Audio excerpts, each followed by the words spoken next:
Estimados cibernautas, muy buenos días. Nos encontramos nuevamente en toda esta serie de cápsulas de charlas heréticas guacaleras y seguimos comentando acerca de la vida y obra de unos personajes muy importantes para la historia del pensamiento humano contemporáneo. Y este mes, dada la proximidad del 5 de mayo en que se celebra el natalicio de Karl Marx, hemos seguido con Moisés decidir a hablar acerca de él.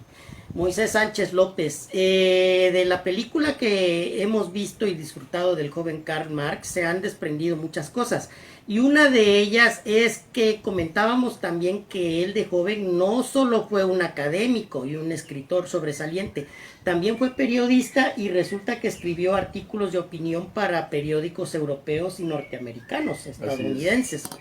Él en el New York Herald, él reseñó muchas veces y cronicó la guerra de Estados Unidos contra México. Resulta que esta guerra, el presidente Polk, como ya tenían muchas contradicciones dentro de la misma sociedad civil norteamericana, porque el norte industrializado tenía una concepción de la sociedad muy distinta al sur esclavista, ¿no? Entonces esas contradicciones pues ya era una caldera social y política, ¿no? Se comenta que posiblemente el pretexto ideal fue esta guerra, ¿no? Que al final pues derivó en que primero Texas y luego perdiésemos la mitad de nuestro territorio.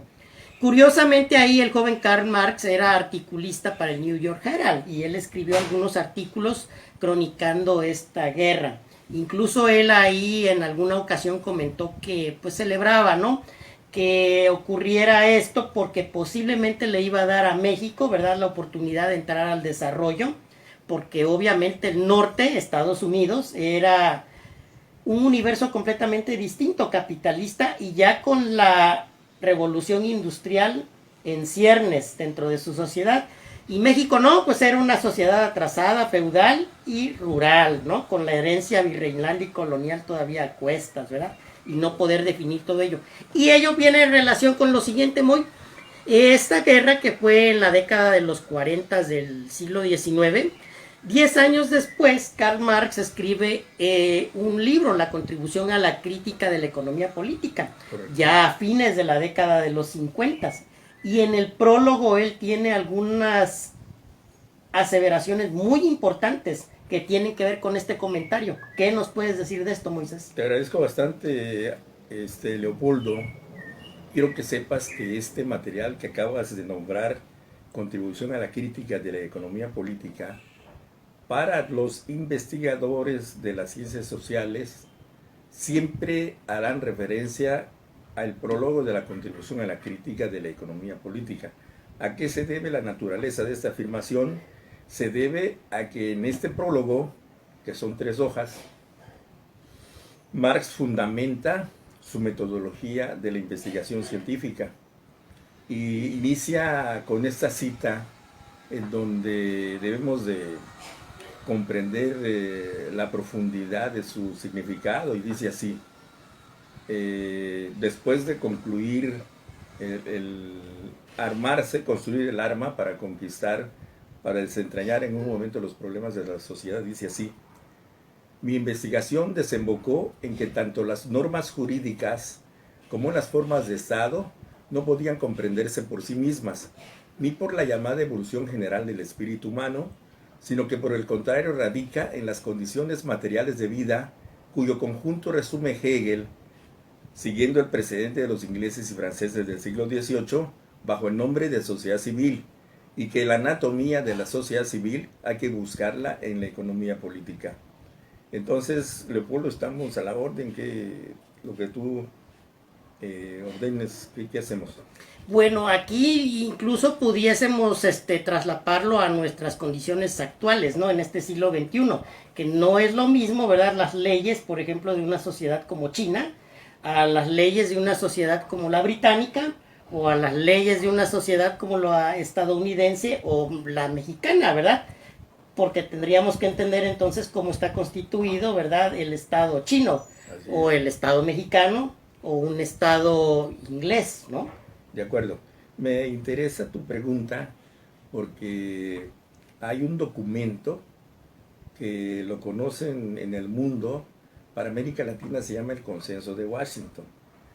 Para Europa se llama el consenso de Maastricht y para el Oriente se llama el consenso de Pekín.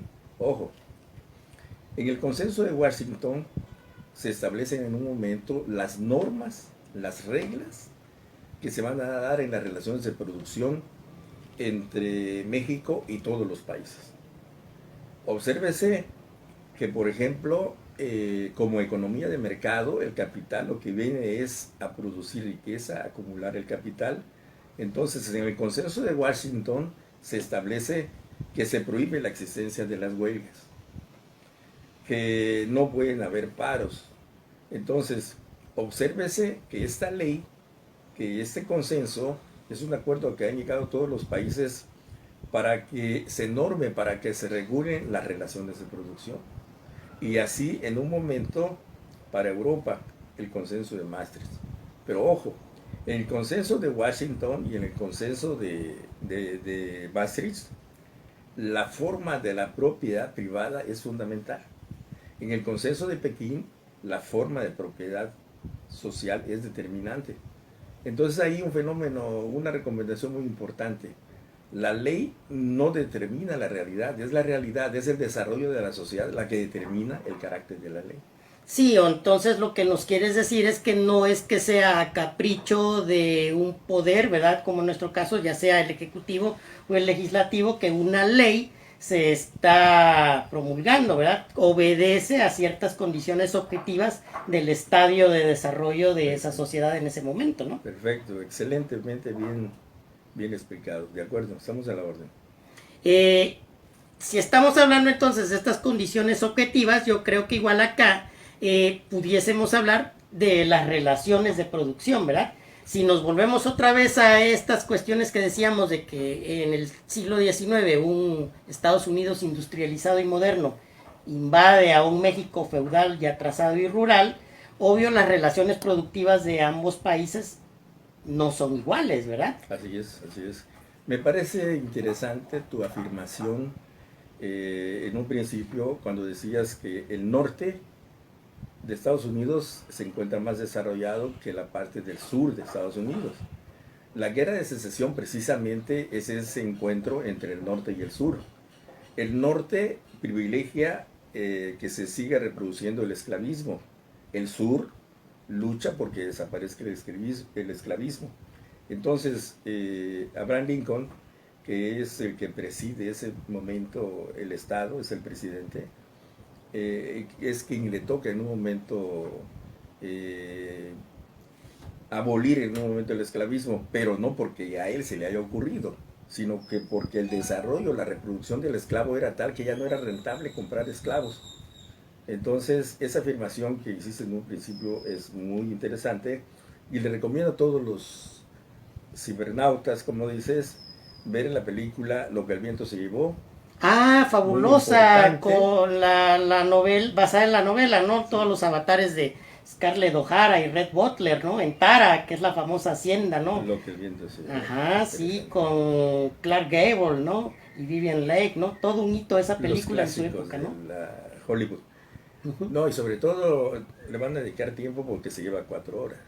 Sí, creo que esa película cuando se estrenó fue todo un evento, ¿no? Porque pues había que estar un buen rato en la sala, ¿no? Sí. Por la duración, igual que Ben-Hur y todo ese tipo de superproducciones, ¿no? Que duraban, mandamientos, ajá, duraban bastante, ¿no?